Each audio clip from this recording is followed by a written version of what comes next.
কিছু না। তাহলে চেঁচালি কেন? এমনি বাতিটা একটু বন্ধ করে দাও না।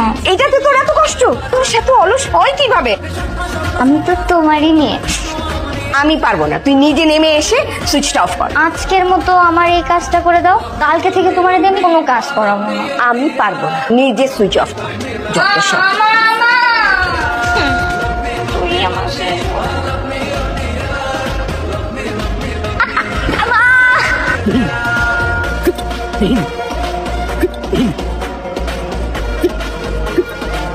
আমি তোমাকে বলছি না, আমার একমাত্র আদরের মেয়ে তো।